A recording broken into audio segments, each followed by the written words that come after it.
কার্পেলো এটা অ্যাশ দুইটা একসাথে। আজকে কি রান্না করলাম? ভাত। ওয়াও, ভাত রান্না করেছি আজকে, মাশাআল্লাহ। ভাতও তো রান্না করতে পারি। আর এই হচ্ছে কি বলেন তো গাইস, মূলা। মূলা রান্না করলাম, মূলা ভাজি।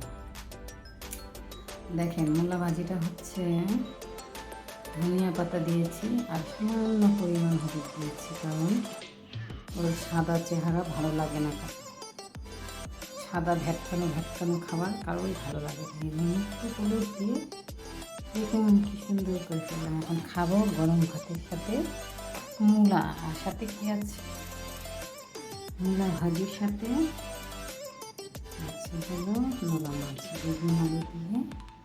দেখুন তো নোলা মাছটা কীভাবে রান্না করলাম।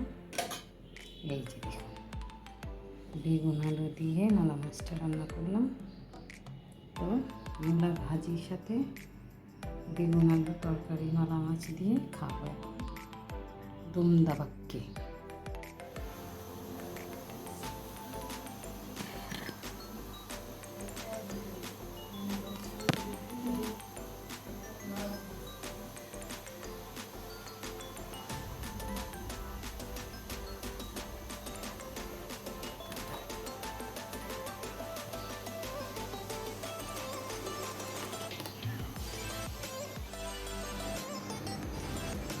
আজকে ভাজি করলাম, সবজি ভাজি। এখন টমেটো, ঝিঙ্গা, ঝিঙ্গুন দিয়ে একটা সবজি ভাজি। যেহেতু ঝিঙ্গা বন্ধুদের থেকে পানি ছাড়ে, দেখুন একদম পানি ছেড়ে গেছে। আর এই হচ্ছে লাল শাক, লাল শাক করলাম। আর এই হচ্ছে পাবদা মাছ, টমেটো পেঁয়াজ দিয়ে ভুনা পাবদা মাছের কারি।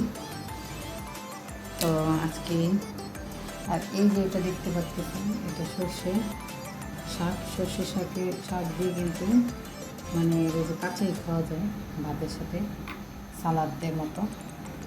এই শাকটা খেয়ে দেখবেন, ভাতের সাথে খুব টেস্ট, ভালো লাগে খুব, সালাদের মতো আর কি।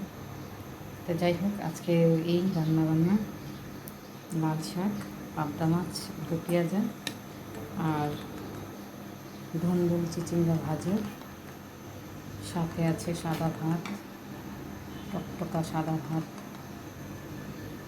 তো এই আর কি, কেমন হয়েছে রান্নাবান্না। আল্লাহ হাফেজ, আসসালামু আলাইকুম।